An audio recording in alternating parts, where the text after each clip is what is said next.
राधिकाय तदालये कृष्णाय कृष्णभक्ताय तद्भक्ताय नमो नमः।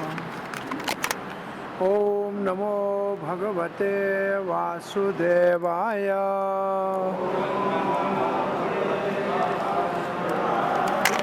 ओम नमो भगवते वासुदेवाय।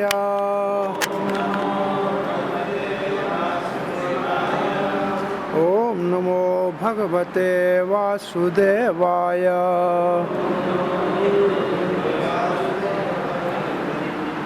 कृष्णाय वासुदेवाय देवकी नंदनाय च नंदगोपकुमाराय गोविंदाय नमो नमः।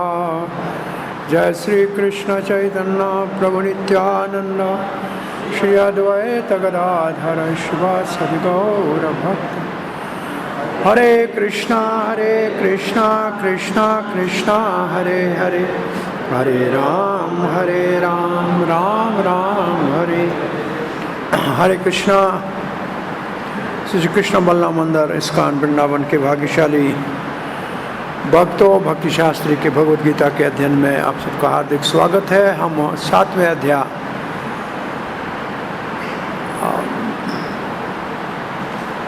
भगवद गीता के 7वें अध्याय जिसका नाम है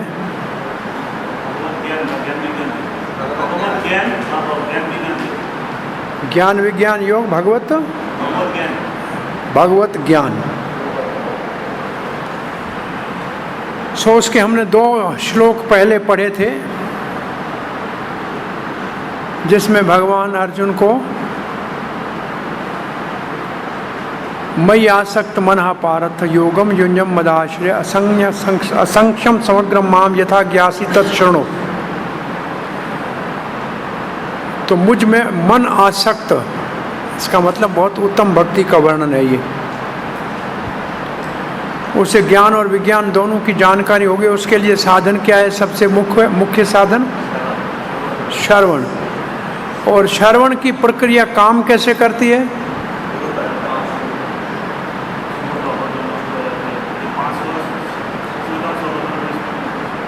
श्रवण की प्रक्रिया काम कैसे करती है? जिसमें गुरु परंपरा से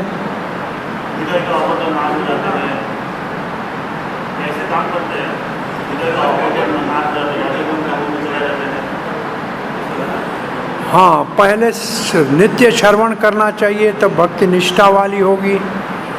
फिर रजो तमो गुण चला जाएगा तो कृष्ण कथा सुननी चाहिए, आसक्ति। ये पूरा 5 श्लोक है, ये है श्रवण की प्रक्रिया।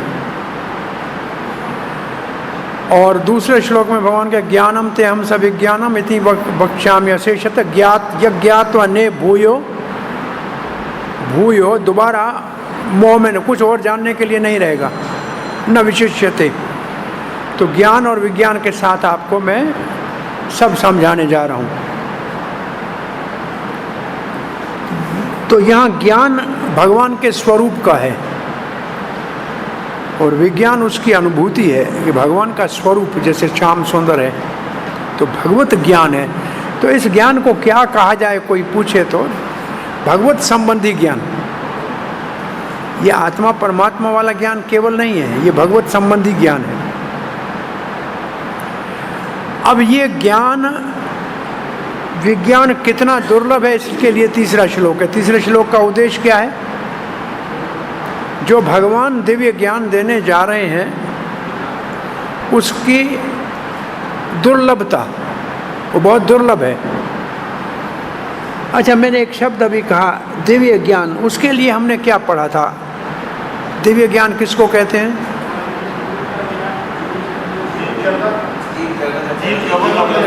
जीव जगत और जगदीश, ये तो एक भाषा है, ये है वेदों की भाषा। और प्रभुपाद जी की भाषा में इसको क्या कहेंगे?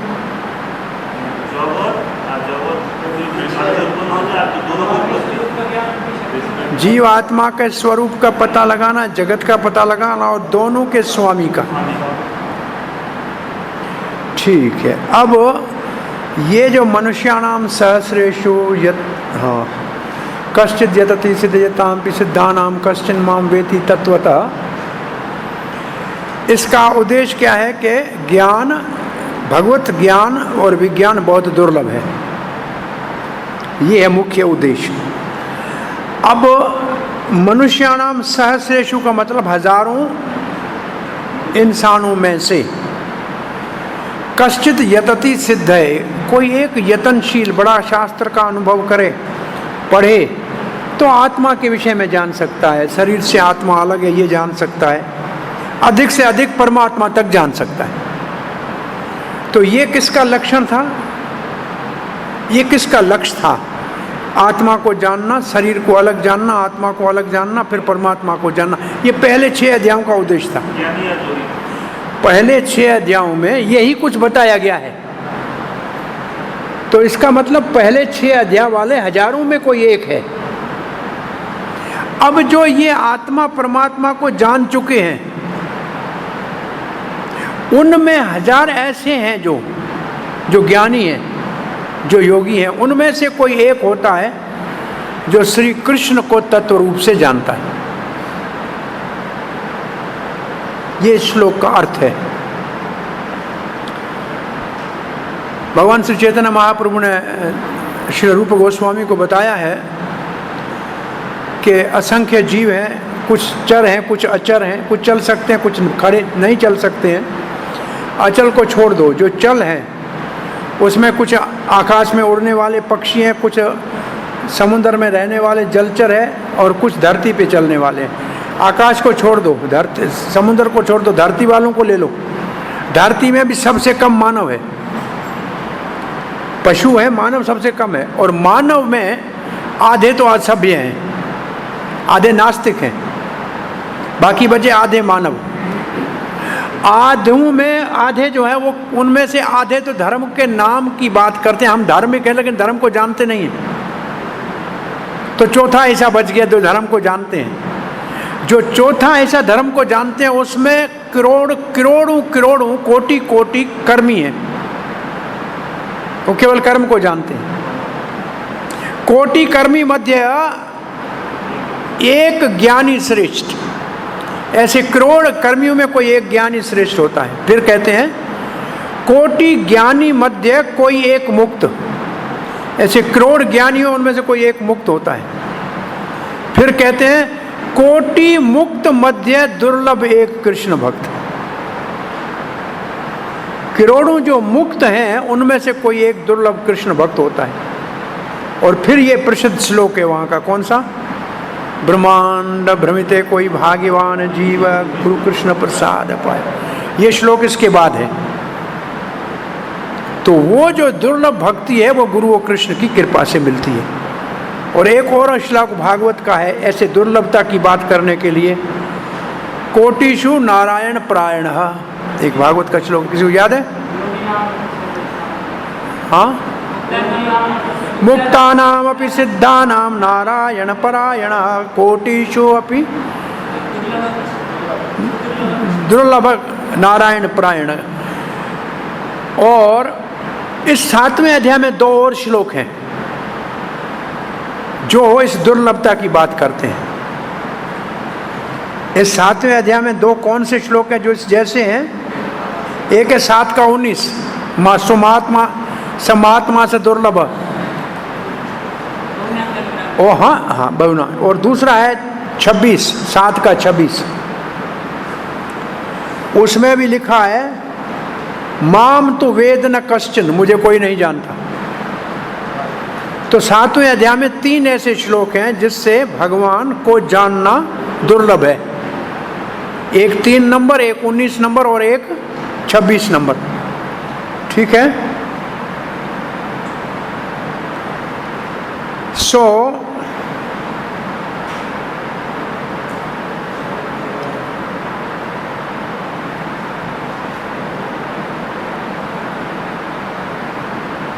श्री प्रभुपाद जी लिखते हैं,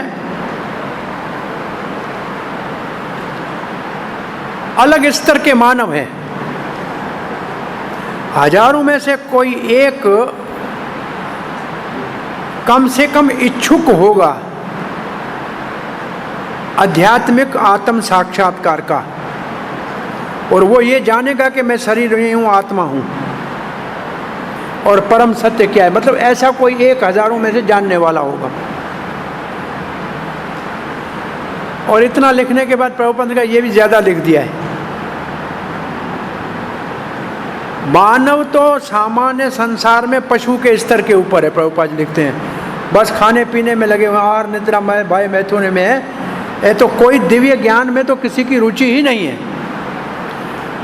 अब प्रभुपाद जी लिख रहे हैं, पहले 6 अध्यायों में जो वर्णन किया गया है वो है असल में यतते सिद्धय। इस श्लोक में जो यतते सिद्धय है, यतते सिद्धय का अर्थ क्या होगा?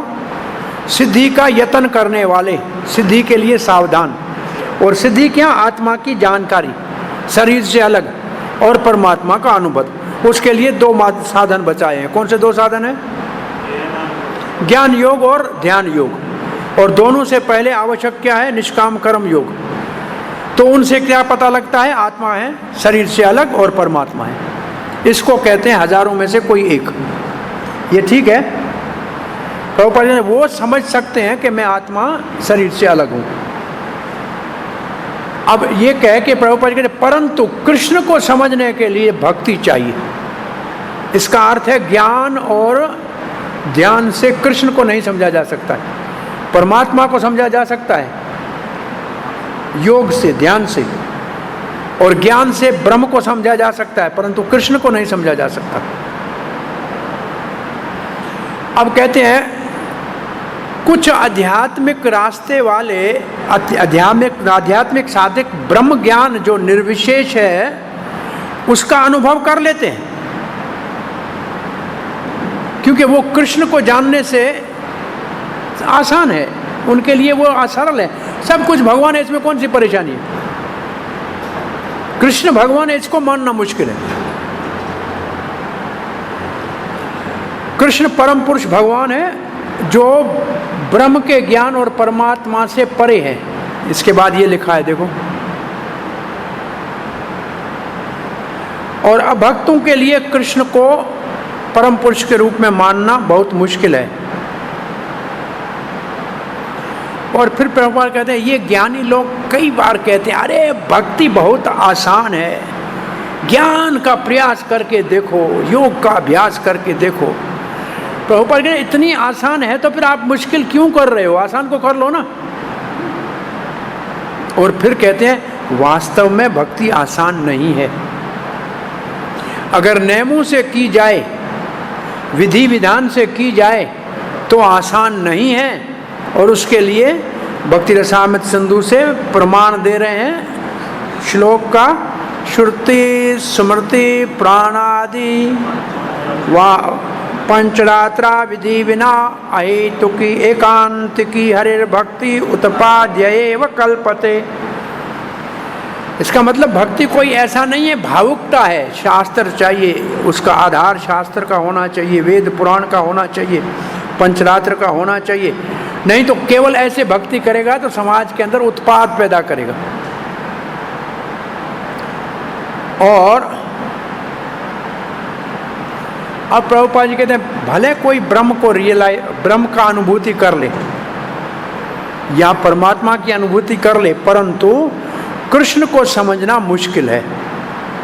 कौन से कृष्ण को समझना मुश्किल है? यशोदानंदन कृष्ण को समझना मुश्किल है, जो वो माँ का दूध पी रहा है, उसको समझना बहुत मुश्किल है। ये भगवान है, कौन मानेगा? बड़े बड़े देवता भी ये कहाँ से श्लोक लिखा है? प्रभु ने थोड़ा छोटा श्लोक लिखा है, देखो। मुह्यन्ति यत सूर्यः, भागवत का पहला श्लोक है, भागवत का पहला श्लोक। मुह्यन्ति यत सूर्यः, देवता मोहित हो जाते हैं। भगवान श्री कृष्ण की लीलाओं में बड़े बड़े देवता मोहित हो गए। इंद्र मोहित हो गया, ब्रह्मा जी मोहित हो गए, वरुण मोहित हो गया, कामदेव मोहित हो गया, शंकर जी मोहित हो गए। 8 देवता कम से कम विमोहित हुए हैं कृष्ण की लीलाओं में। तो बड़े बड़े देवता मोहित हो गए, समझ नहीं पाए कि कृष्ण ये है, ये भगवान है, उनको समझना मुश्किल हो गया। अब प्रभुपाद जी लिखते हैं ऐसा महात्मा बहुत दुर्लभ है जो कृष्ण को जान ले। देखो ये प्रभुपाद ने वो दोनों श्लोक लिखे हैं जो हमने आपको बताए, वो दोनों श्लोक हैं। देखो अब देखो, जो पहला है नो वन नोज मी, और दूसरा है महात्मा दुर्लभ, जो पहला 26वां है फिर 19वां है। ये मिलता है, ये दोनों श्लोक है। लिखा है, श्लोक लिखे हैं क्या? है ना, दोनों श्लोक है ना। ये दुर्लभता की का।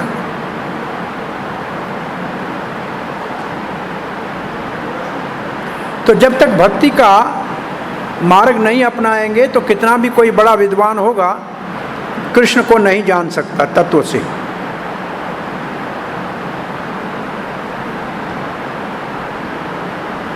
शुद्ध भक्त ही भगवान की अचिंत्य दिव्य गुणों का अनुभव कर सकते हैं।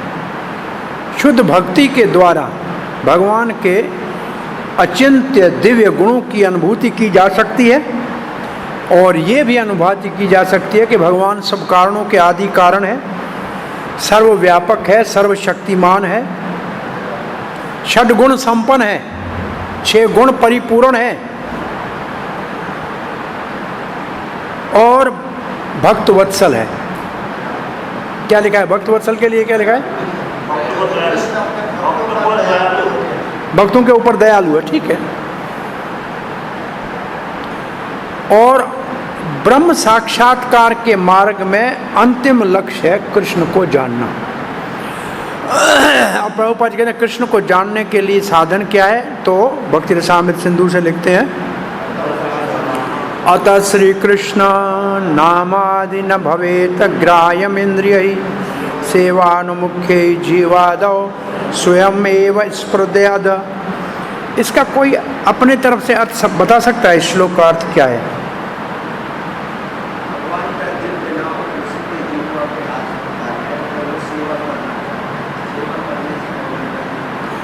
भगवान के दिव्य नाम गुण रूप लीला को भौतिक इंद्रियों से नहीं जाना जा सकता।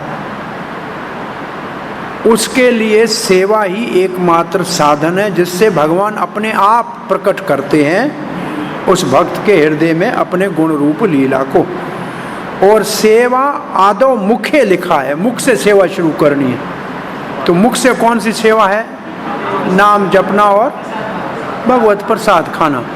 तो फिर भगवान अपने आप समय आने के ऊपर अपने गुण रूप नाम लीला को हृदय में प्रकाशित करते हैं। अब हम दूसरे विभाग में जा रहे हैं, तीसरे अध्याय की, वो सारी 7वें अध्याय की। 7वें अध्याय का पहला विभाग क्या है? श्रवण कृष्ण तत्व को समझना, श्रवण एकमात्र साधन है। और अब विभाग है कृष्ण की भौतिक और आध्यात्मिक शक्तियों का ज्ञान। ये चलेगा 12 तक, 4 से 12 तक कृष्ण के भौतिक और आध्यात्मिक शक्तियों का ज्ञान।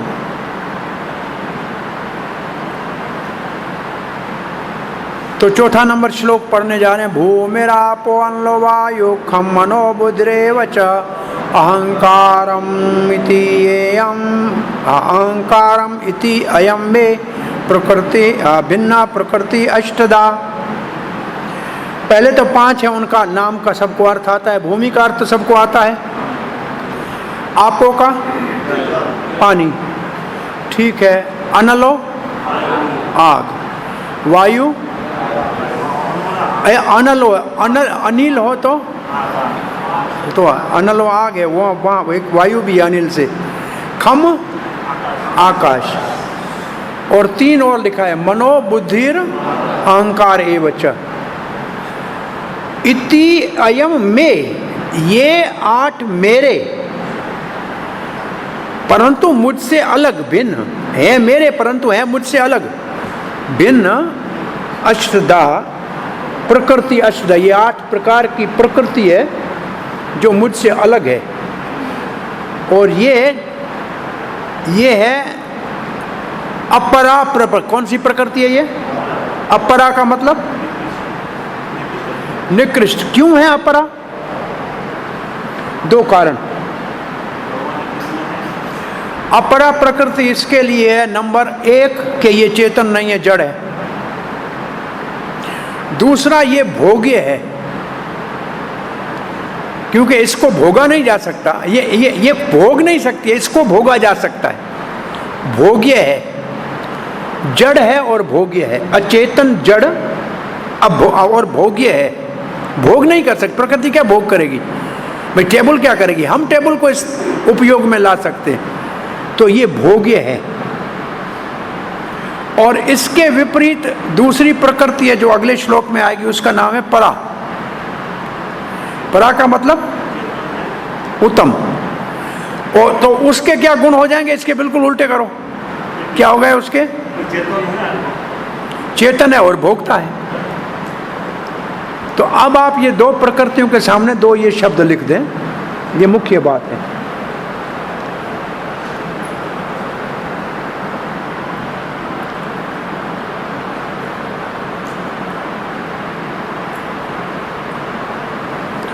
अब 2 श्लोकों में भगवान अपनी 2 प्रकार की शक्तियों का वर्णन अर्जुन को कर रहे हैं।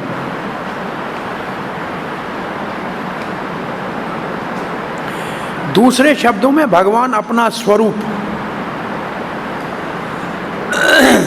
भगवान अपना स्वरूप के दोनों शक्तियों के वो स्वामी हैं, ये बताना जा रहे हैं। तो इन 2 श्लोकों में भगवान क्या बता रहे हैं? ये 2 शक्तियां मेरी हैं, इसका मतलब ये मेरा स्वरूप है, मैं इनका स्वामी हूं।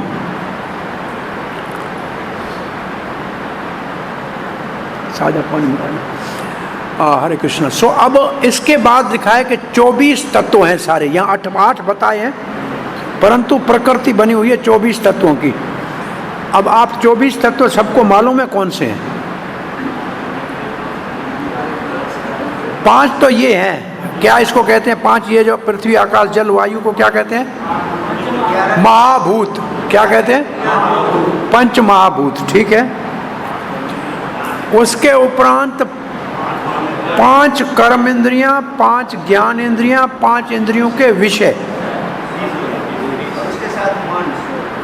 5 इंद्रियों के विषय। ये कितने हो गए? 20 हो गए सब मिलाकर। 20 हो गए ना? किसी को ईमानदारी से पूछूं कि 5 ज्ञान इंद्रियां कौन सी है, कोई बताओ?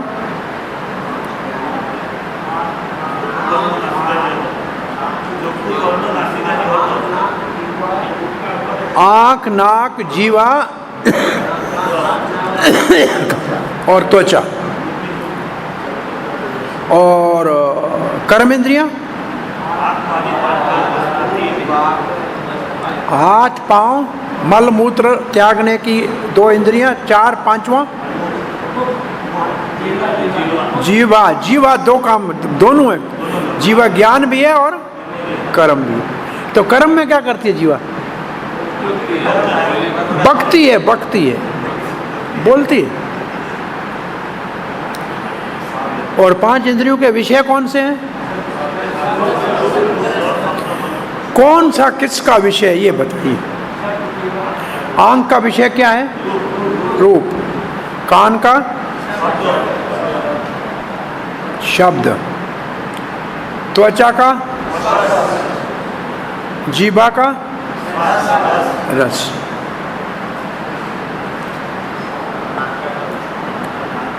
और अब आगे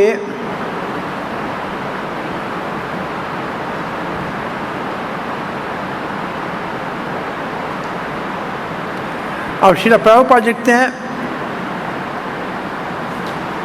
भगवान का विज्ञान,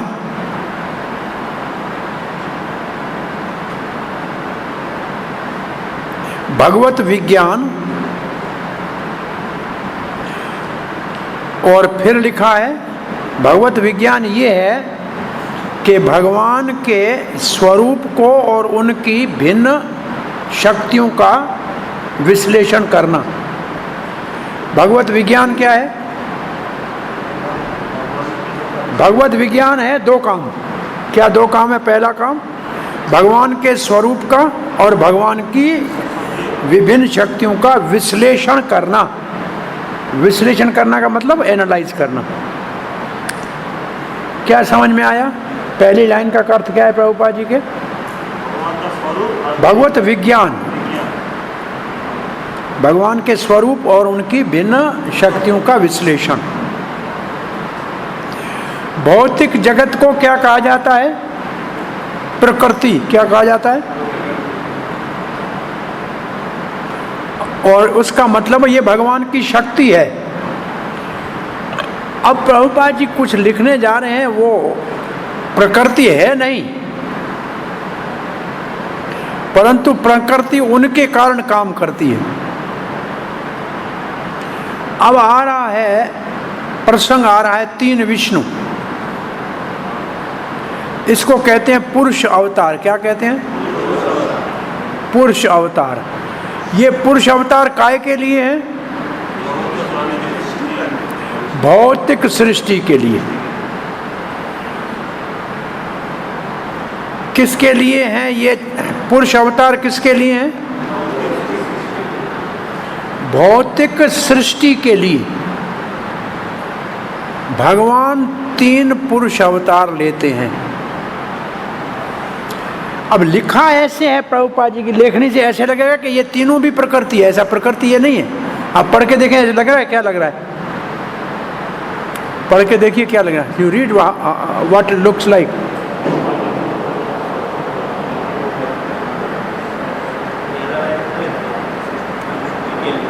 कुछ आ रहा है समझ में? पहला, सिर्फ पहला परिच्छेद पढ़ो, समझ में आ रहा है? ऐसे नहीं लगता है कि ये तीनों भी प्रकृति है? ऐसे लग रहा है कि नहीं?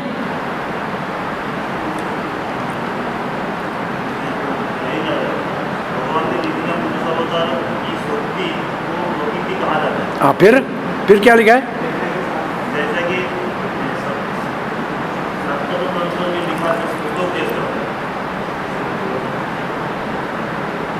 सातवें तंत्र में लिखा है, वो तो ठीक है, नारद पंचरात्र में लिखा है। तो प्रकृति नहीं है तीनों विष्णु, ये तीनों जो है पुरुष अवतार प्रकृति नहीं है, परंतु सृष्टि के लिए प्रकृति को चलाने वाले। जगत का जो भी कार्य है ये तीन विष्णु करते। और जगत क्या है? जड़। जगत क्या है? जड़, प्रकृति। ठीक है ना? तो अब तीन विष्णु के लिए श्लोक लिखा है। कभी कभी लोग पूछते हैं कि आप पुरुष अवतारों की बात करते हैं, इनका वर्णन कहाँ है? एक तो ये है, एक भागवत में है पुरुष अवतारों का वर्णन। तो ये तीन पुरुष अवतार हैं। इन तीनों का नाम क्या है?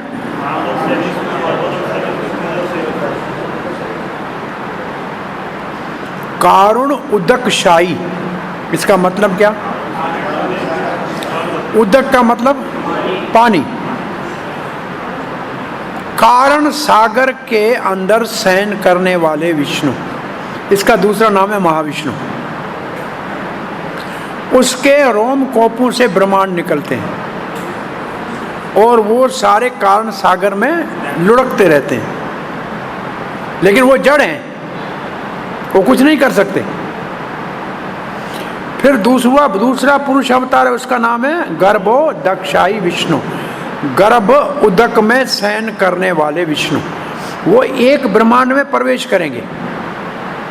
एक जो ब्रह्मांड है, कोटि ब्रह्मांड एक में प्रवेश करेंगे और फिर अपने शरीर से पानी बना के आधा भर देंगे, तो उसका कहेंगे गर्भ सागर। वो विष्णु फिर अपनी नाभि से कमल का डंडा, और कमल का डंडा 14 लोक हैं कमल के डंडे में, नीचे पाताल लोक और ऊपर सत्यलोक, उसके ऊपर एक कमल का फूल, उसके ऊपर ब्रह्मा जी प्रकट होगा और फिर एक ब्रह्मांड की सृष्टि होगी। फिर तीसरा पुरुष क्षीरोदक्षाई विष्णु, जो क्षीर सागर में शयन करते हैं, वो परमात्मा है, सबके हृदय में कण कण में है। ये तीन विष्णु का वर्णन है। इन तीनों का काम केवल भौतिक जगत की सृष्टि के लिए है। विशेष रूप से कहा जाए कि परमात्मा का अस्तित्व आध्यात्मिक जगत में नहीं है। परमात्मा का अस्तित्व आध्यात्मिक जगत में नहीं है, ये लिखा है, आगे पढ़िए।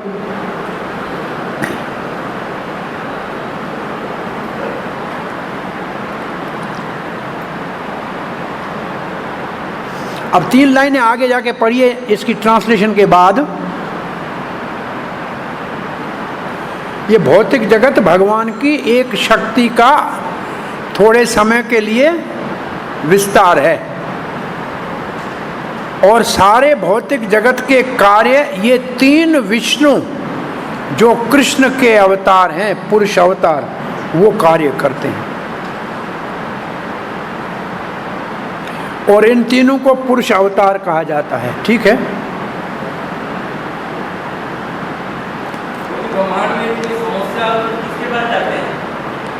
क्या समस्या होता है,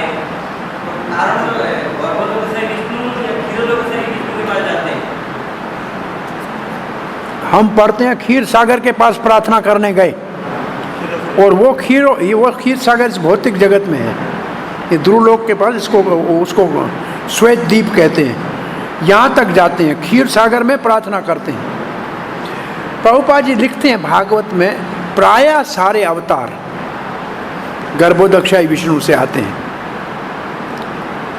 परंतु प्रार्थना करते हैं क्षीरोदक्षाई विष्णु को। तो इसलिए क्षीरोदक्षाई गर्भोदक्षाई से निकलता है, दोनों में कोई अंतर नहीं है। ऐसे दो बात करते हैं। वास्तव में सारे अवतार गर्भोदक्षाई विष्णु से भौतिक जगत में आते हैं। ऐसे शिला रूप गोस्वामी लघु भागवत में लिखते हैं।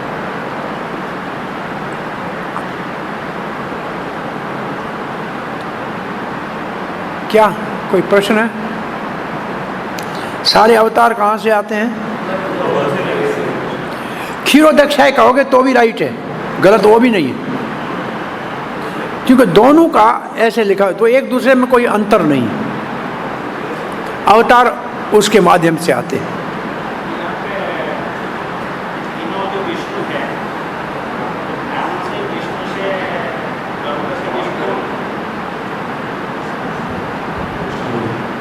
जो कारणों से विष्णु से, फिर ये गर्भों से विष्णु से फिर विष्णु आते हैं कि ये सब अलग अलग है? वैसे 3 पुरुष अवतार हैं, ऐसे उससे वो आता है ऐसे नहीं, तीनों आते हैं संकर्षण से, और संकर्षण आता है महासंकर्षण से, महासंकर्षण आता है बलराम से, बलराम आता है कृष्ण से। तो ऐसे लंबा जाएंगे तो ये तीनों विष्णु संकर्षण से, संकर्षण महासंकर्षण से, महासंकर्षण बलराम से, बलराम कृष्ण से। अब प्रभुपाद जी लिखते हैं, जो भगवत विज्ञान को नहीं जानता है, कृष्ण विज्ञान को नहीं जानता है, वो समझता है कि ये भौतिक जगत हमारे भोग के लिए है और हम यहाँ के स्वामी हैं और हम ही यहाँ के भोक्ता है। ये प्रभुपाद लिख रहे हैं सामान्य लोगों के, जो कृष्ण विज्ञान को नहीं जानते हैं, वो जगत को अपने भोग की सामग्री समझते हैं। परंतु भगवत गीता में ऐसे नास्तिकों को झूठा माना गया है, ये सत्य नहीं है। ये जो श्लोक है जिसकी चर्चा चल रही है, इस सारी प्रकृति का कारण जो है भगवान श्री कृष्ण है, वहीं से निकलती है। और भागवत में भी इस बात की पुष्टि की गई है। भौतिक जगत के जो भी तत्व हैं वो भगवान की भिन्न शक्ति है, भिन्न शक्तियां हैं। भिन्न का मतलब भगवान से अलग। अब प्रभु कहते यहाँ तक कि ब्रह्म ज्योति जो भगवान की आध्यात्मिक शक्ति है, जो आध्यात्मिक जगत में है वो भी भगवान की शक्ति है। अब थोड़ा ध्यान से पढ़ना है इसके बाद वाली लाइन ध्यान से पढ़ो, समझो क्या लिखा है। उस ब्रह्म जगत ज्योति में क्या नहीं है, कोई, इसको कहते हैं विशेषता, निर्विशेष है। ब्रह्म ज्योति क्या है, निर्विशेष है। और वैकुंठ क्या है, नीचे लिखा है वैकुंठ क्या है, सविशेष है। तो निर्विशेष मीन्स नो वैरायटी। सो प्रभुपाद जी के प्रणाम मंत्र में क्या है, निर्विशेष शून्यवादी। ये निर्विशेष वो है जिसमें कोई विशेषता नहीं है। तो ब्रह्म ज्योति में कोई विशेषता नहीं है, परंतु वैकुंठ में आध्यात्मिक अनंत विशेषताएं हैं। परंतु निर्विशेषवादी ब्रह्म ज्योति को ही परम लक्ष्य मानते हैं। अब प्रभुपाद जी ब्रह्म ज्योति के बाद परमात्मा की बात कर रहे हैं। ये परमात्मा भी केवल भौतिक जगत के लिए, जब जितने दिन भौतिक जगत तब तक परमात्मा, ये भगवान का सर्वव्यापक स्वरूप है, क्षीरोदक्षाई विष्णु का। अब एक लाइन पढ़ लो खास ध्यान से। परमात्मा का ये अस्तित्व नित्य शाश्वत जगत में नहीं है। इसका मतलब वैकुंठ में कोई परमात्मा का लोक नहीं है। नरसिंह देव का लोक है उधर, भाई वामन देव का लोक है, रामचंद्र जी का लोक है, परंतु परमात्मा का कोई लोक नहीं, क्योंकि उनकी जरूरत केवल भौतिक जगत में है। भाई वहां परमात्मा को क्या करेंगे, वहां सामने भगवान बैठा है तो परमात्मा को क्या करें। भाई फोटो तब किसी का रखते हैं जब स्वयं नहीं है, स्वयं आए तो फोटो को हटा देते हैं। हाँ?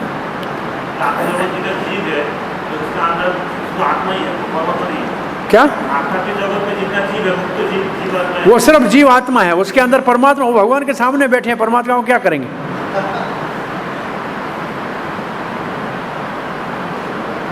अब इसके बाद क्या लिखा है, इसलिए अतः वास्तविक परम सत्य परम पुरुष भगवान श्री कृष्ण है, वो सर्वशक्तिमान है, पूर्ण शक्तिमान है, और उसके अनंत विभिन्न शक्तियां हैं। और बाहर के यहाँ लिखा है अंतरंग शक्तियां हैं, बाहरंग और अंतरंग दोनों समझ लीजिए।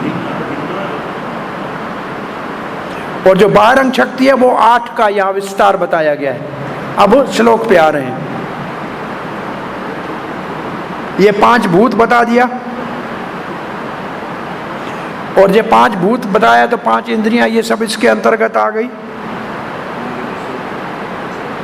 फिर इसके 5 तन मात्राएं आ गए, रस रत गा ये आ गया ना, शब्द, ये सब नाम आ गए।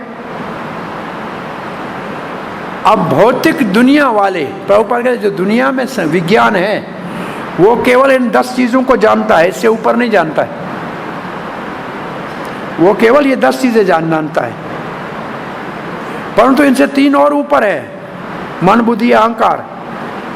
इसको भौतिकवादी नहीं जानते हैं।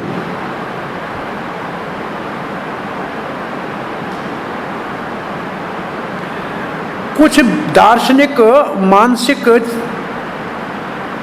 चिंतन करते हैं, परंतु उसके पीछे कृष्ण है ये नहीं जानते और नहीं मानते। और झूठा अहंकार मैं और मेरा,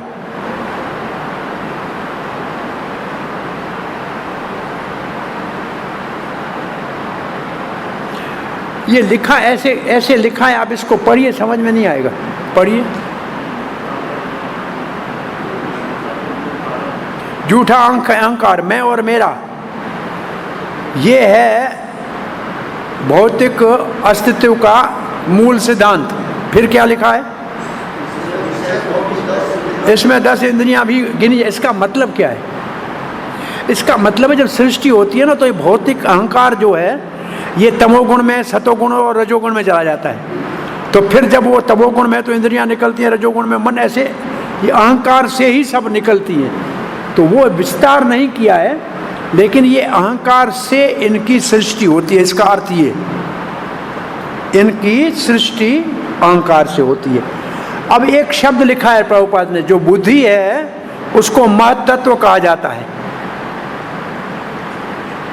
बुद्ध ये है असल में बलदेव विद्याभूषण की टीका का शब्द। Total material energy is called intelligence. बुद्धि को महत्त्व कहा जाता है। वहाँ लिखा है एक और मन को प्रधान, क्योंकि इंद्रियों से मन नहीं जाना जा सकता है, प्रधान केवल मन से जाना जा सकता है, इसलिए मन को प्रधान कहते हैं। वो मैं समझता हूँ प्रभुपाद जी ने नहीं लिखा है। सो बुद्धि किसका प्रतीक है? कम से कम जो लिखा है यहाँ उतना तो याद करो। बुद्धि किसका प्रतीक है? महत्त्व का। और मन प्रधान का। क्यों? बोला प्रधान को इंद्रियों से नहीं समझा जा सकता, मन से समझा जा सकता। अब ये 8-24 हो जाती है, प्रभुपाद जी लिखते हैं देखो। और सांख्य दर्शन ये 24 का विश्लेषण कहलाता है। और ये सब भगवान श्री कृष्ण की अलग अलग शक्तियां हैं। परंतु फिर भी नास्तिक सांख्यवादी कृष्ण को सबका कारण नहीं मानते।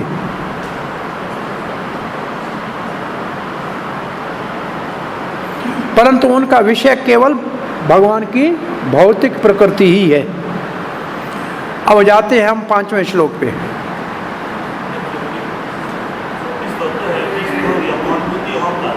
चौथवा, ये तो 23 हो गए ना। 24वां है महत्त्व। 24वां महत्त्व।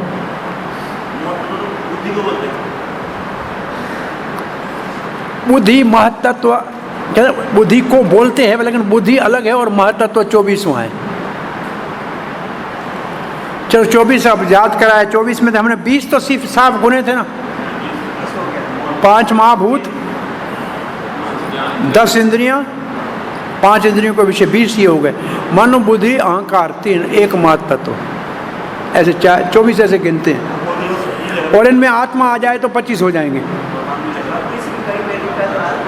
वो 25 हो जाएगा। फिर 27 भी कहीं लिखे हैं।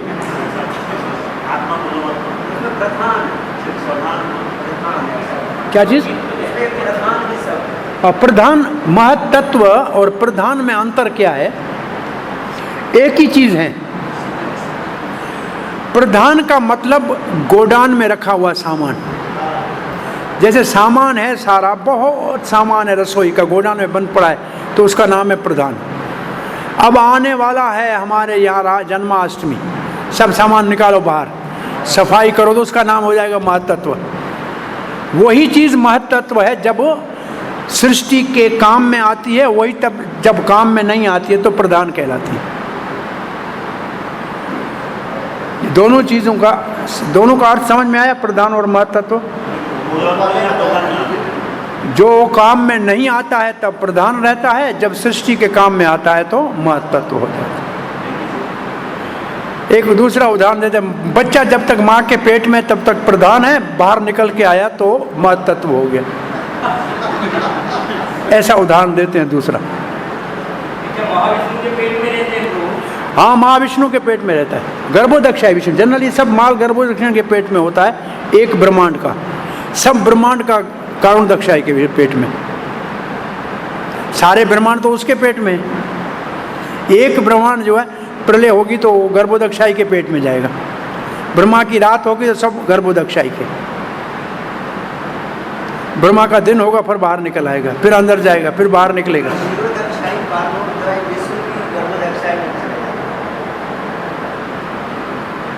उसमें चले जाते हैं। ये तो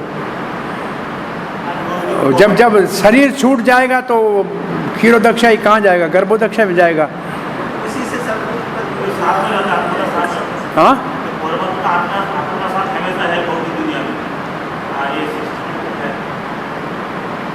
ये प्रश्न है।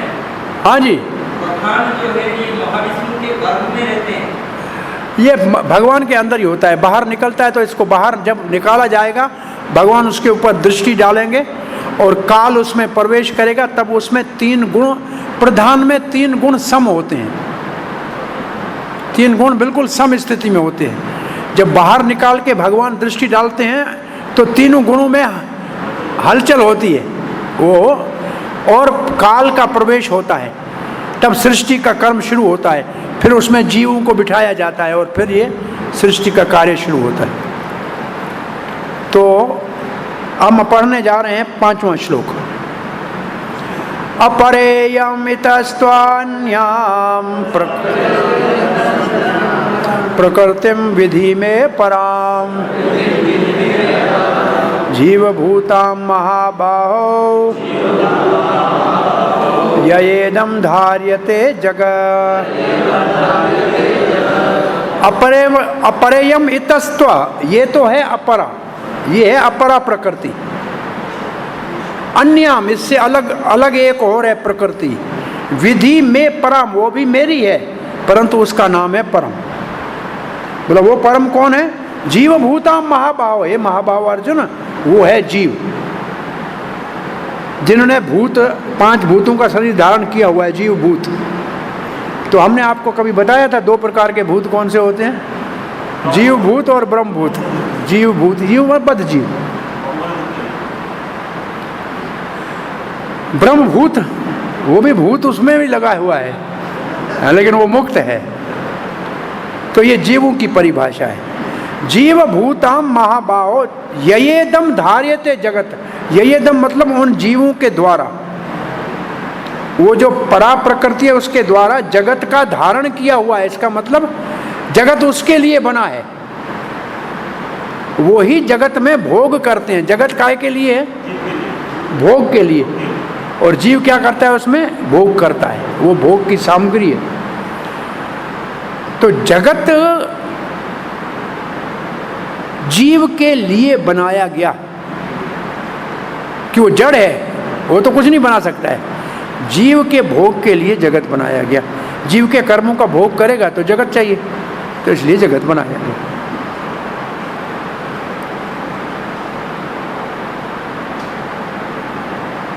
अब बलदेव विद्याभूषण यही कहा है, इसको अपरा क्यों कहते हैं? क्योंकि 2 चीजें नहीं है।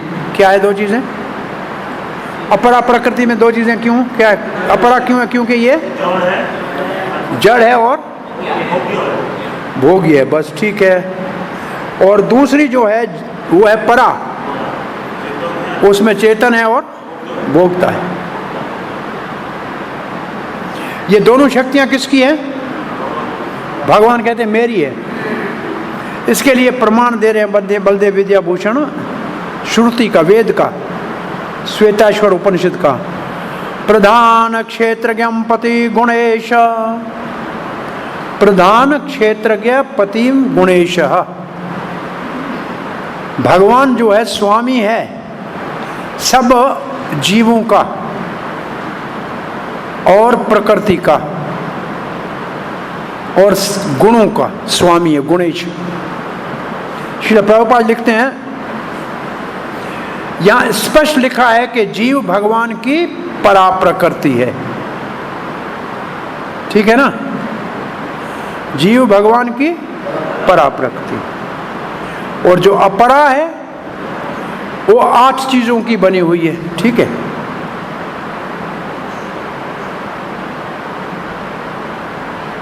और 8 में कुछ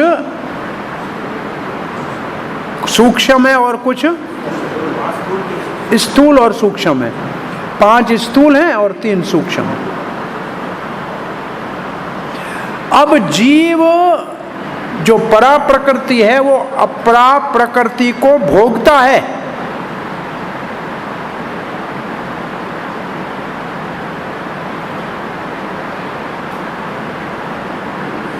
क्या समझ में आ रहा है कुछ? ये क्या लाइन है? पढ़ो जरा इसको, पढ़ो ठीक तरह से, क्या समझ में आता है? जो आपने विभिन्न कार्यों के लिए अपरा शक्तियों का विद्रोहन करता रहता है, स्वयं परमेश्वर की परा शक्ति है और यह वही शक्ति है जिसके कारण सारा संसार कार्यशील है। दुनिया में सब कार्य चल रहा है क्योंकि उसके अंदर जीव शक्ति है।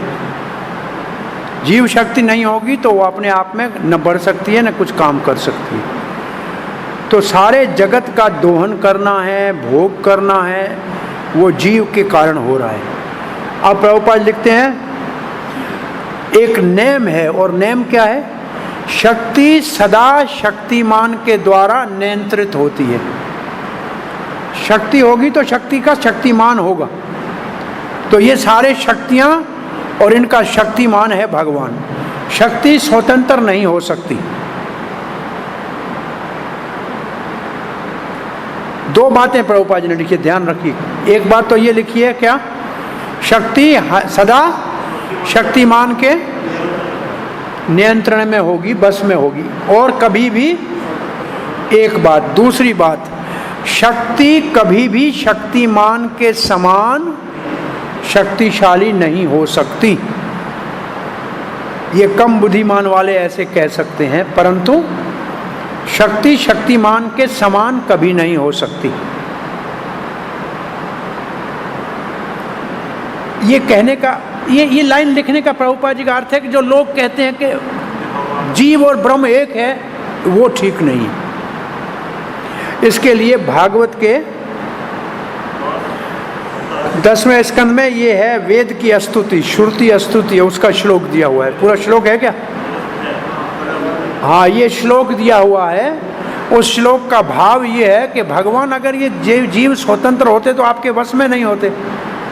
ये आपके वश में है तो इनको आपका शरण लेना पड़ेगा, तभी ये सुखी रहेंगे, नहीं तो नहीं हो रह सकते। ये वेद की स्तुति के श्लोक है। क्या श्लोक क्या है?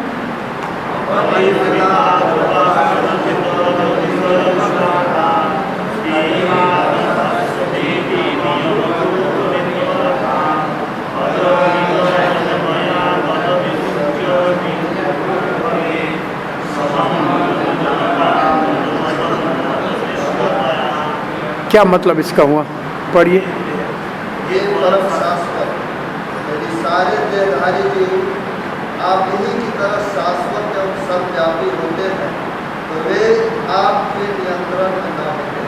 किंतु यदि जीवों को आपकी सूक्ष्म शक्ति के रूप में मान लिया जाए तब तो वे सभी आपके परम नियंत्रण में आ जाए।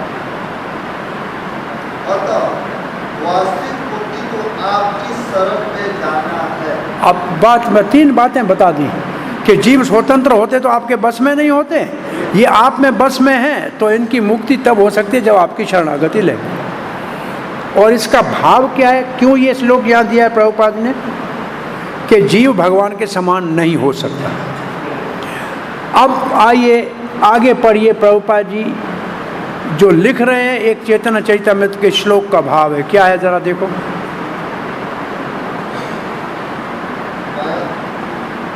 ये लाइन एक जो लिखी है ये चैतन्य चरितामृत का श्लोक है। एकल ईश्वर कृष्ण और सब भृत्य है कि नहीं? ये लिखा है क्या? संस्कृत नहीं है ना? वो वही अर्थ है कि नहीं है? ये आप पढ़ते, जब पढ़ो तो ये समझ में आए कि ये कहाँ से लिखा है, क्यों लिखा है। मिलना है only Krishna is a controller, right, and everybody is controlled by him.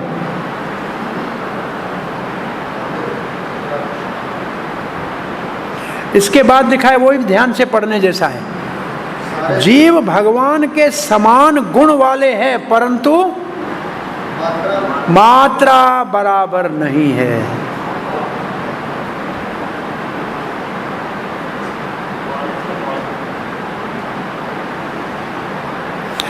अब जब जीव बद्ध जीव शरीर को मन बुद्धि अहंकार आदि ये जो 8 हैं इनका शोषण करता है, इनका भोग करता है, तब भगवान को भूल जाता है, अपने आप को स्वामी मान लेता है। और ये जो भूलना है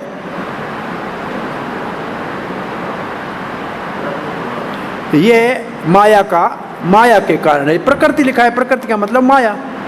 माया उसको भुला देती है भगवान को।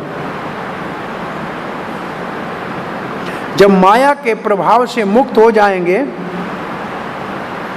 तो फिर वो वास्तव में मुक्त हो जाएंगे। और ये बंधन का कारण है झूठा अहंकार, मैं और मेरा। ये शरीर मेरा, ये घर मेरा, ये सब धन मेरा, ये सब है माया। ये झूठा अहंकार है। जब तक इनसे मुक्त होंगे और एक चीज से मुक्त होंगे तब वास्तव में मुक्ति है। वो क्या एक और चीज है? झूठे अहंकार से मुक्त हो और मैं भगवान हूं ये मूर्खता भी छोड़ दे, और ब्रह्म में लीन होने वाली मूर्खता।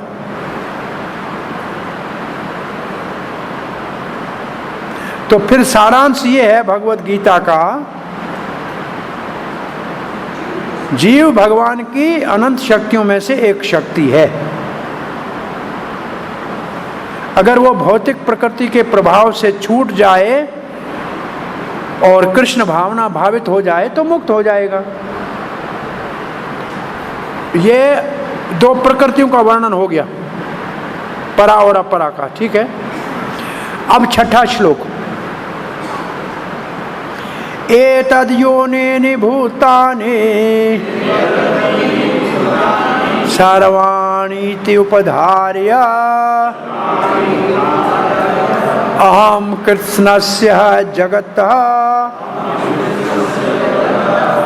प्रलयः प्रभवस्तथा। एतद् योनीनि भूतानि उपधार्य सर्वाणि। उपधार्य का मतलब जानो। अर्जुन तुम ये जानो, समझो। क्या समझो? सर्वाणि भूतानि, जो कुछ आपको संसार में दिख रहा है ये क्या है? एतद् योनिनि इति,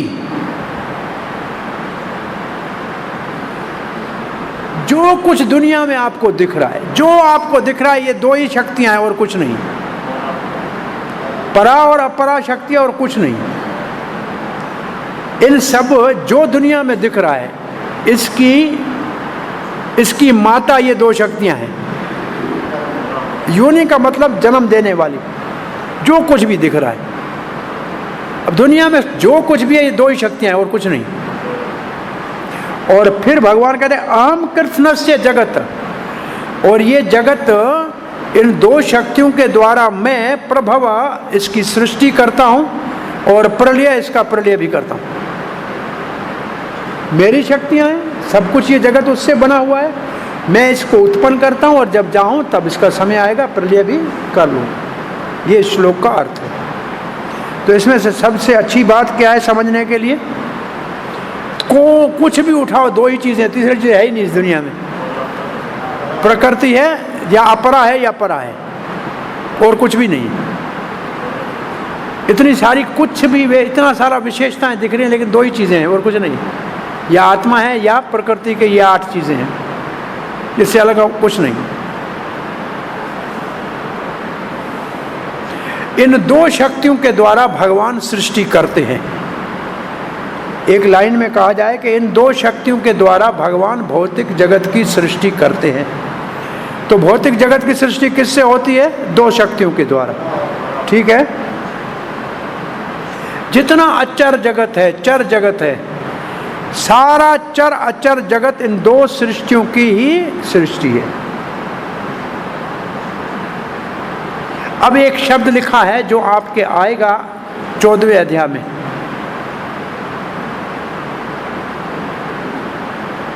क्या लिखा है? देखो ये शब्द दो पढ़ो। जो अपरा प्रकृति है उसको क्षेत्र कहा जाता है और परा प्रकृति को क्षेत्रज्ञ कहा जाता है। लिखा है क्या? हाँ, क्या लिखा है?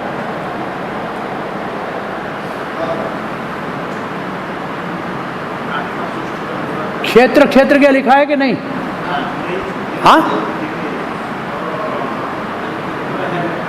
Field and knower of the field. आत्मा सृष्टि का मूल क्षेत्र है।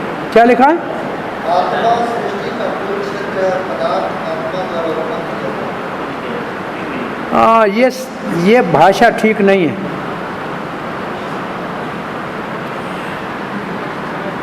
प्रकृति है क्षेत्र और जीव है क्षेत्रज्ञ। यहां लिखा है फील्ड। फील्ड का मतलब क्षेत्र। जैसे खेत होता है ना, खेत क्या है? जड़ है। और उसमें जो किसान है, जो खेत को जानता है, वो चेतन है। तो ये शरीर है क्षेत्र, आत्मा है इसके अंदर क्षेत्रज्ञ। ये आएगा 14वें अध्याय में, क्षेत्रज्ञ विभाग योग। परंतु यहां दो शब्द समझिए, क्षेत्र क्या है? शरीर, और क्षेत्रज्ञ है दो, आत्मा और परमात्मा। आत्मा एक शरीर का क्षेत्रज्ञ, परमात्मा सब शरीरों का क्षेत्रज्ञ। तो अब यहां हमने क्या सीखा? ये जो अपरा प्रकृति है और जो परा प्रकृति है, इनको क्षेत्र और क्षेत्रज्ञ कहा जाता है, और यही सबका कारण है। यही लिखा, इतना ही लिखा है।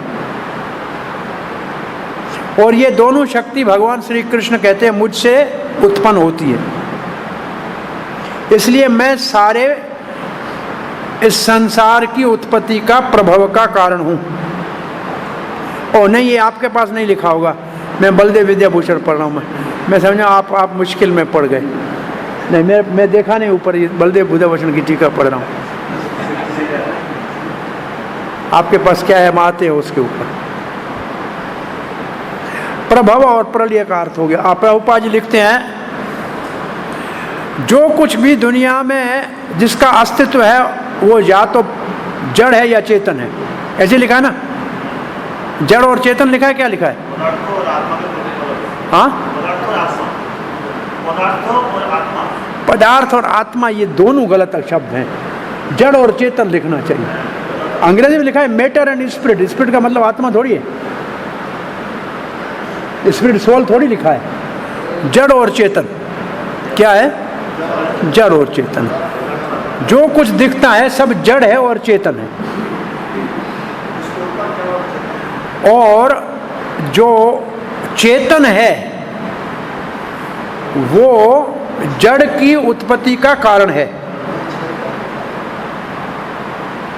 तो जड़ को चेतन ही, इसको प्रभुपाद की भाषा में क्या कहते थे? Life comes from life.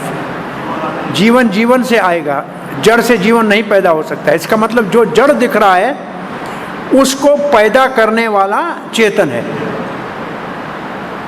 कोई भी जड़ चीज है, उसके अस्तित्व के पीछे चेतन का होना अनिवार्य है, चेतन का होना आवश्यक है, नहीं तो वो काम नहीं करेगी कोई भी।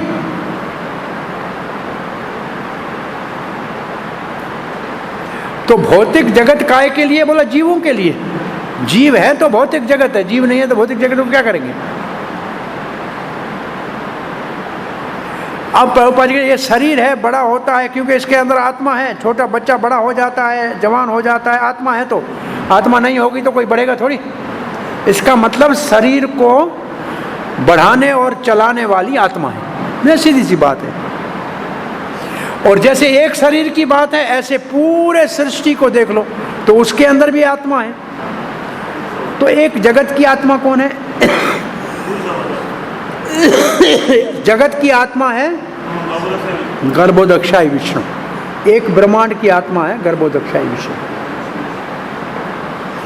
और सारे भौतिक प्रकृति की आत्मा है कारणदक्षाई विष्णु।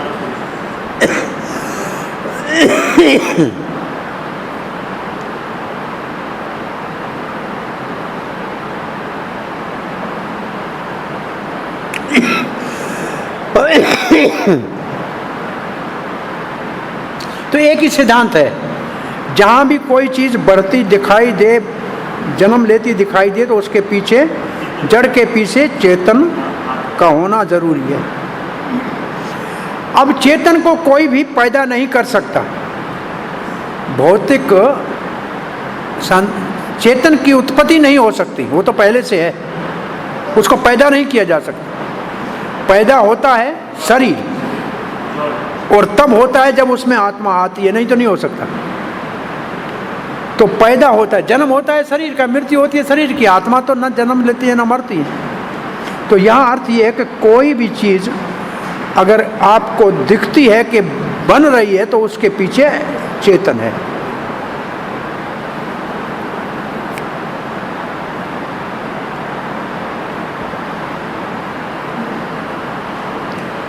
तो ये बड़ा पूरा ब्रह्मांड है, क्योंकि इसके पीछे भगवान विष्णु है। अब ये जड़ और चेतन का मिश्रण हो गया तो ये पूरा ब्रह्मांड बन गया। ये दो शक्तियां हैं,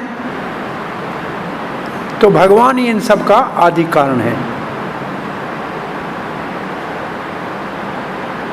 अब प्रभुपाद जी उदाहरण दे रहे हैं, ये संसार का जीव जो भगवान का एक अंश है, ये कोई बड़ी बिल्डिंग बनाए, कोई एक पूरा देश बनाए, कुछ बड़ा काम कर सकता है, परंतु दुनिया थोड़ी बना सकता है। ब्रह्मांड तो नहीं बना सकता है, अपना कोठी कारखाना बना सकता है बस, और क्या कर सकता है। परंतु भगवान ब्रह्मांड का आदि आत्मा है या परमात्मा है।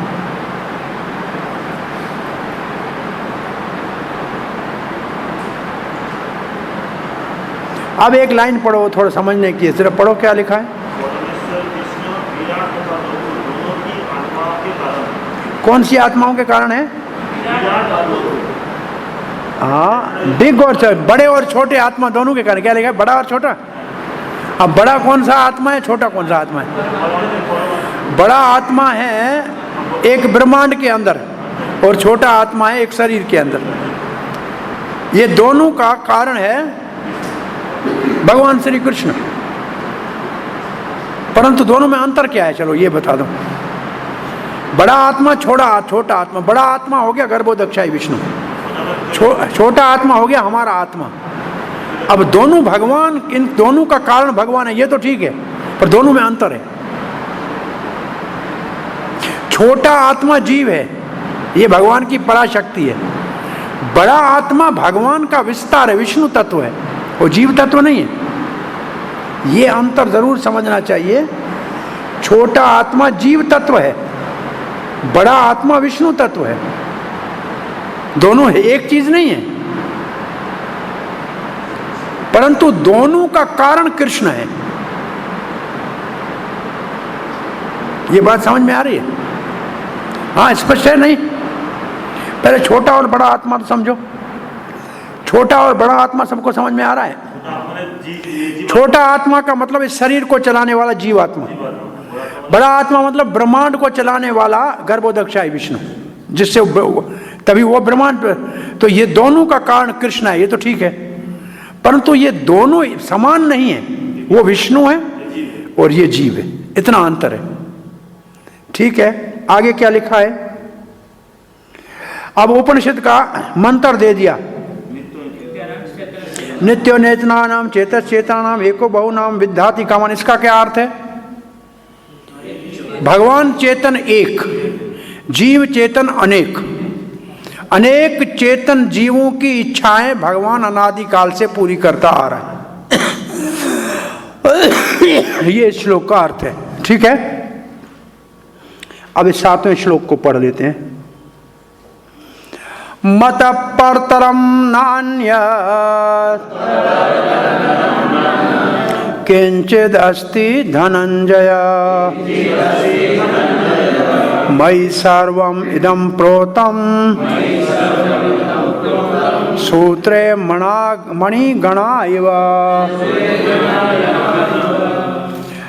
मत परत्रम न अन्यत किंचित अस्ति धनंजय। धनंजय, मुझसे ऊपर कुछ नहीं है, मुझसे परे, मुझसे ऊपर कुछ नहीं है। मयि सर्वम इदम प्रोतम सूत्रे मणिगणा इव। अब है उदाहरण, मुझसे परे कुछ नहीं है, सारे जगत में मैं ऐसे समाया हुआ हूं जैसे धागे में मोती समाये हुए हैं। धागा दिखता नहीं है, परंतु धागे को काट दो तो मोती बिखर जाएंगे। तो ऐसे भगवान का उपमा दी गई है धागे के साथ।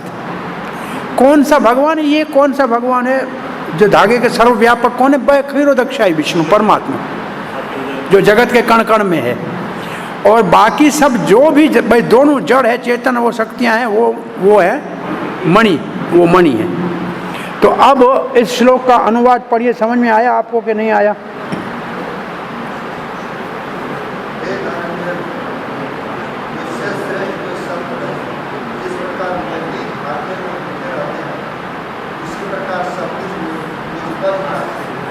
मुझसे ऊपर कुछ नहीं है। सब में मैं समाया हुआ हूँ। जैसे धागा समाया होता है, जैसे फूलों या मोतियों में धागा होता है, ऐसे मैं संसार में समाया हुआ हूँ। मुझसे अलग कुछ नहीं है, मुझसे ऊपर कुछ नहीं, सब मेरे ऊपर आश्रित है।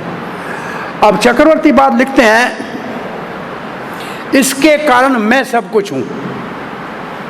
इसके कारण मैं सब कुछ हूँ, ये है श्लोक का अर्थ। सब कुछ मैं हूँ, मुझसे ऊपर कुछ नहीं है, क्योंकि मैं कार्य कारण दोनों हूँ। मैं कारण हूँ और मैं कार्य हूँ। जगत भी जगत है कार्य, और इसके पूछे इसका कारण मैं हूँ, दोनों मैं हूँ।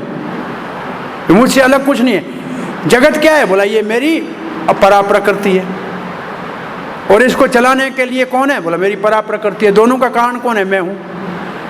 तो जगत और सबका कारण मैं हूँ।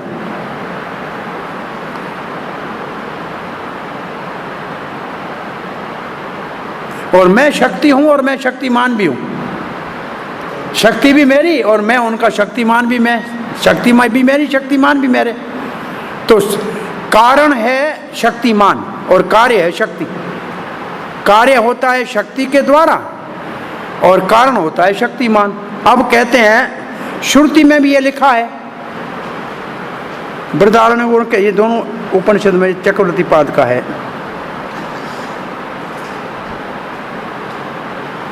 चक्रवर्ती कहते हैं अभी तक भगवान ने ये बताया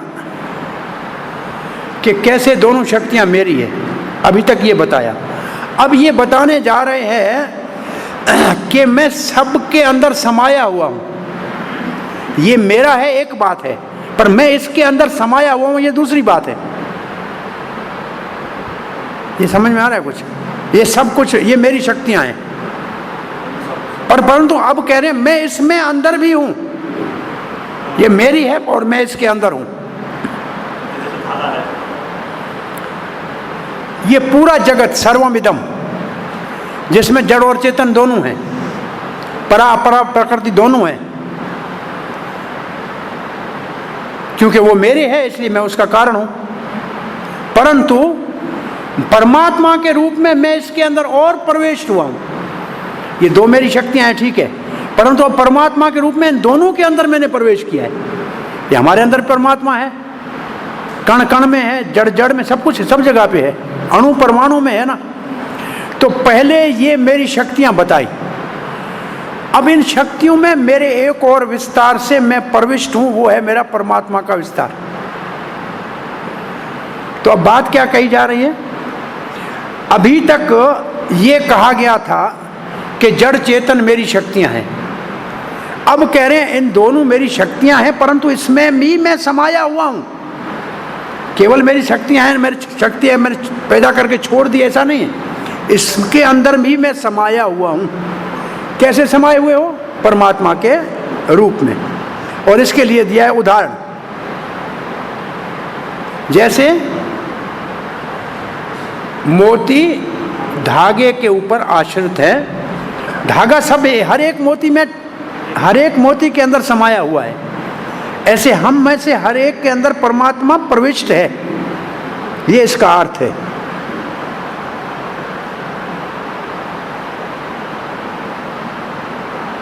श्रील प्रभुपाद लिखते हैं,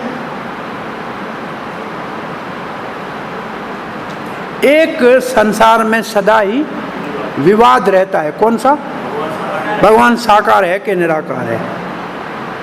जहां तक भगवत गीता का प्रश्न है, परम सत्य जो है, परम पुरुष भगवान श्री कृष्ण है, वो हर एक शास्त्र में हर स्थान के ऊपर प्रमाण दिया गया है।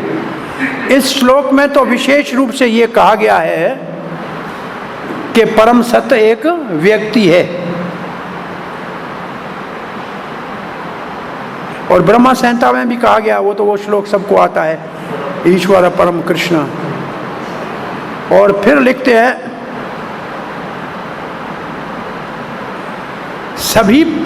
सभी आधिकारिक शास्त्र और व्यक्ति कहते हैं भगवान परम पुरुष है, सब कारणों का कारण है। परंतु निराकारवादी फिर भी कहते हैं एक श्लोक के आधार के ऊपर कि भगवान का कोई रूप नहीं है। प्रभुपाद जी अब एक श्लोक दे रहे हैं श्वेताश्वर उपनिषद से, कि भगवान का कोई रूप नहीं है। 3:10 ततो यद उत्तरतम तद अरूपम अनामयम ये तद्विदो अमृतास्ते भवन्ति अथैतरे दुखम वाप्यन्ति। भौतिक जगत में ब्रह्मा से लेकर और छोटे जीव तक, जहाँ तक देवता आदि जो भी है, समझना चाहिए ये सब मेरे हैं क्या, परंतु ब्रह्मा से परे मेरा रूप है जो जिसके अंदर कोई भौतिक, क्या ये लिखा क्या है, समझ में आ रहा है कुछ? In the material world, Brahma, the primary Lord, living entity within the universe, is understood to be the supreme amongst the Emia. और इस जगत में ब्रह्मा जी को समझा जाए कि सबसे महान है देवताओं में, ठीक है, परंतु ब्रह्मा से परे मैं दिव्य एक रूप है जिसके अंदर भौतिक कोई भी मिलावट नहीं है। जो उसको जानेगा, उस दिव्य पुरुष को जानेगा, वो दुखों से मुक्त हो जाएगा। अब उसमें शब्द लिखा है अरूप है, कि वो है अरूप, माने उसका कोई रूप नहीं है। अब निराकारवादी एक शब्द को पकड़ के बैठते हैं अरूपम को। अब प्रभुपाद जी कहते हैं अरूपम का अर्थ यहाँ ये नहीं है। ब्रह्मा संहिता में लिखा है वो चेतन रूप है, जड़ रूप नहीं है भगवान का, परम सच्चिदानंद रूप है। अब प्रभुपाद इसी उपनिषद में इसके आगे वाले 2 श्लोकों में भगवान के रूप का वर्णन है। इसी उपनिषद में आगे 8 और 9 श्लोक में लिखा है वेदाहम एतत् पुरुषम महात्मन आदित्य वर्णम तमस परस्तात् तमेव विदित्वाति मृत्युमेति न अन्य पंथा विद्यते अयनाय यस्मात् परम ना परमस्ति किंचित् यस्मान् नान्यो नो जायो अस्ति किंचित् वृक्ष एव शब्दो द्वितिष्ठति एकस तेनेदं पुरुषम पुरुषेण पूर्णम पुरुषेण सर्वम। इसका अर्थ क्या लिखा है?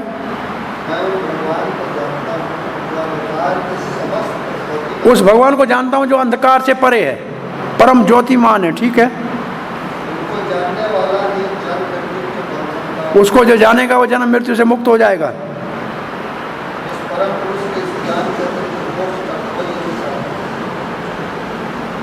तो यहाँ पुरुष का उसी समय अरूप को रूप को कहा गया है। अरूप है, भौतिक रूप नहीं है, आध्यात्मिक रूप है। इन श्लोकों के आधार पर प्रभुपाद जी कहते हैं परम सत्य जो है सर्वव्यापक है, उसकी अनंत शक्तियाँ हैं, वो शक्तियाँ भौतिक भी हैं और आध्यात्मिक भी है। अब हम यहाँ तक ही करते हैं। आपके क्वेश्चन बैंक में 2 प्रश्न होंगे, देखो इस विभाग में। पहला क्या प्रश्न है? बताइए कि किस प्रकार से भगवान के पुरुष अवतार भौतिक सृष्टि में मदद करते हैं। अब देखो ये सबने समझ लिया कि भगवान के पुरुष अवतार कैसे सृष्टि में काम करते हैं। कारुण्यदक्षाई से ब्रह्मांड निकलते, हर ब्रह्मांड में क्षीरोदक्षाई प्रवेश करते और उससे ब्रह्मांड की उत्पत्ति होती, फिर ब्रह्मांड में हर जो भी चीज़ पैदा हुई उसके अंदर क्षीरोदक्षाई प्रवेश करते। तो ये 3 पुरुष अवतार कहलाते हैं। और इसको विस्तार भी कर सकते हो। एक ब्रह्मांड की आत्मा क्षीरोदक्षाई विष्णु है, एक शरीर के अंदर आत्मा के साथ परमात्मा क्षीरोदक्षाई विष्णु है, गर्भोदक्षाई विष्णु एक ब्रह्मांड की आत्मा है। पूरे भौतिक प्रकृति का आत्मा जो है करुणदक्षाई विष्णु। ऐसे उसका विस्तार कुछ भी करना चाहो, ये 3 पुरुष सबको आते हैं। दूसरा क्या प्रश्न है?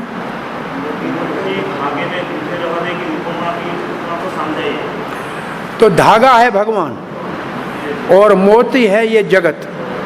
जगत में जो भी जड़ और चेतन है वो दोनों भगवान की शक्तियां हैं और भगवान उन सब में परमात्मा के रूप में प्रविष्ट है।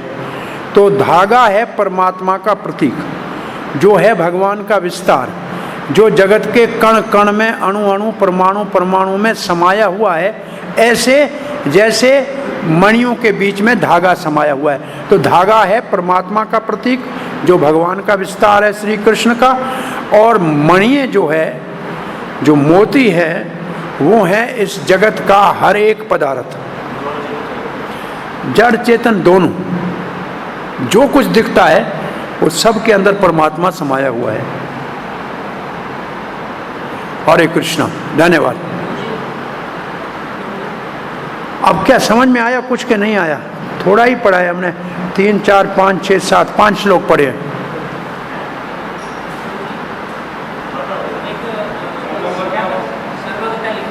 क्या लिखा है? सर्वगता। हाँ,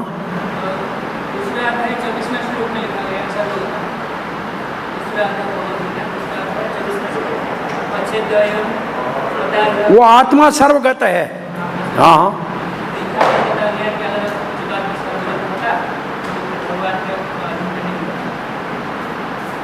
जीवात्मा सर्वगत का मतलब है जीवात्मा हर एक लोक में जा सकता है। जीवात्मा स्वर्ग में भी जा सकता है, जीवात्मा वैकुंठ में भी जा सकता है, जीवात्मा नरक में भी जा सकता है। ये सर्वगत है, जीवात्मा सर्वगत ऐसी है। और जहां जीवात्मा भौतिक जगत में जाएगा, परमात्मा उसके साथ जाएगा, वो भी सर्वगत है। भगवान जीव सर्वगत कैसे है? सब जगह जा सकता है। जहां जूणी मिलेगी वहां चला जाएगा, स्वर्ग में भी चला जाएगा, नरक में भी चला जाएगा, कई कोटि ब्रह्मांडों में चला जाएगा। तो सर्वगत हो गया जीव। और जहां जीव जाएगा भौतिक जगत में, परमात्मा तो उसके साथ जाएंगे ही सोहृद, तो वो भी सर्वगत है।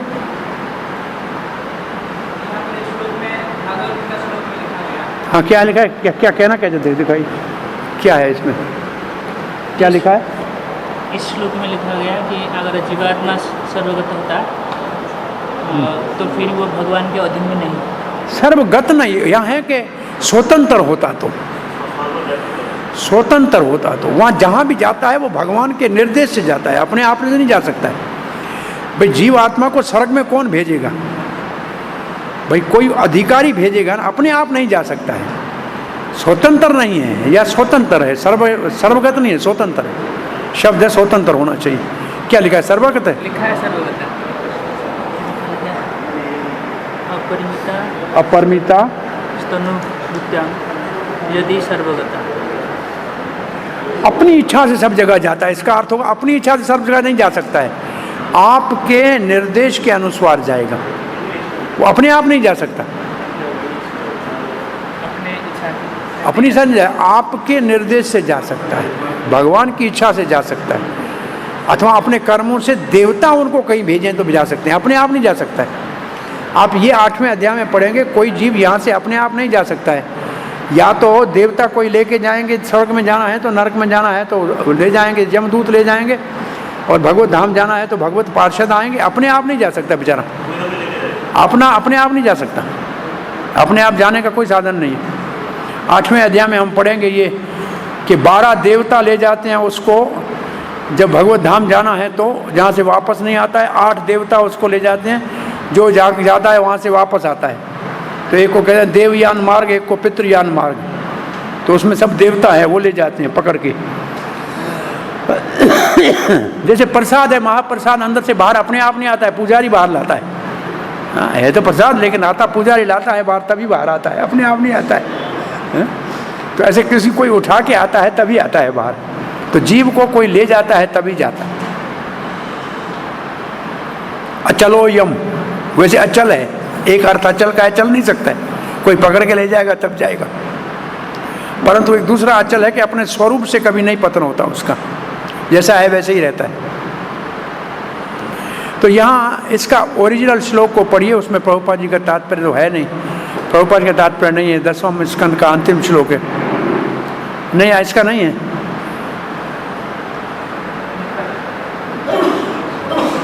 हरे कृष्णा, तो कल क्लास नहीं है,